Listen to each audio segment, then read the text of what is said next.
আসসালামু আলাইকুম। বরাবরের মতো আবারও নিয়ে আসছি নতুন একটি ভ্লগ নিয়ে। আজকে যাব গাইবান্ধা জেলার সুন্দরগঞ্জের হরিপুর ব্রিজে। আজকে জুম্মার নামাজের পর আমরা প্ল্যান করি গাইবান্ধার হরিপুর ব্রিজে আমরা যাব। আমরা এখানে সকলে মিলে চাচা এবং ভাতিজা। তো সকলে দেখতেই থাকুন, সঙ্গেই থাকুন। এই তো এখন আমরা রওনা হয়ে পড়লাম। সুপ্রিয় দর্শক শ্রোতা, এই মুহূর্তে অনলাইনের যুগে দেশে কিংবা প্রবাসে, শহর কিংবা গ্রামে, যে যেখান থেকে দেখছেন ফোনের স্ক্রিনে, সকলকে জানাচ্ছি শুভেচ্ছা এবং আন্তরিক অভিনন্দন।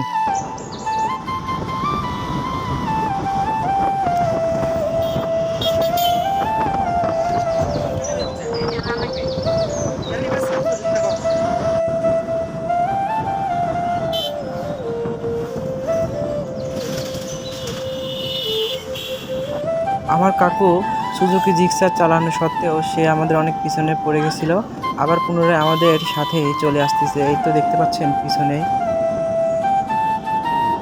হ্যাঁ প্রিয় দর্শক, বলেছিলাম গাইবান্ধা জেলার সুন্দরগঞ্জের হরিপুর ব্রিজের কথা, অর্থাৎ তিস্তা নদীর ওপর দিয়ে ব্রিজটি চলে গিয়েছে। এখন সেটা আমরা আজকে আপনাদের দেখাবো। আমাদের ভিডিওর সঙ্গেই থাকবেন, সাথেই থাকবেন। গাইজ, আমরা ব্রিজের কাছাকাছি চলে এসেছি। অল্প কিছুক্ষণের মধ্যে আমরা প্রবেশ করতে যাব। এই তো আমরা চলে এসেছি সেই আমাদের উত্তরবঙ্গের স্বপ্নের সেতু, গাইবান্ধা জেলার সুন্দরগঞ্জের হরিপুর তিস্তা সেতু। ভিডিওটি কেউ স্কিপ করবেন না, সঙ্গেই থাকুন, সাথেই থাকুন, দেখতেই থাকুন।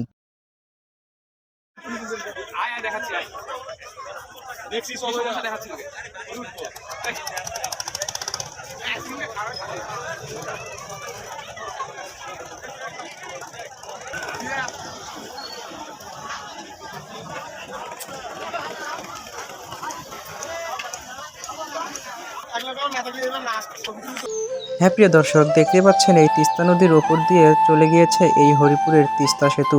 এটি হচ্ছে গাইবান্ধা জেলার স্বপ্নের সেতু, অর্থাৎ উত্তরবঙ্গের স্বপ্নের সেতু বললেই চলে।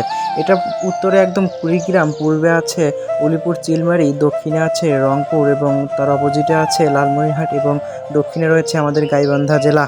ব্রিজটির নির্মাণের ফলে গাইবান্ধা থেকে কুড়িগ্রাম, কুড়িগ্রাম থেকে গাইবান্ধা, লালমনিরহাটে যাতায়াতের জন্য অনেক ব্যবস্থা সুবিধা হইল। বিভিন্ন ব্যবসার খাতিরে এই ব্রিজটি অনেক অবদান রাখবে উত্তরবঙ্গের মানুষের। দেখতে পাচ্ছেন অনেক পর্যটকরা ঘুরে আসছেন এখান থেকে।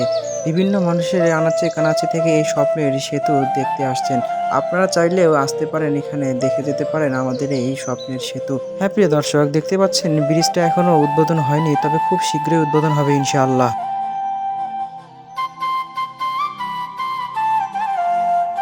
গাইজ, এখন আমাদের বাড়ি ফেরার পালা।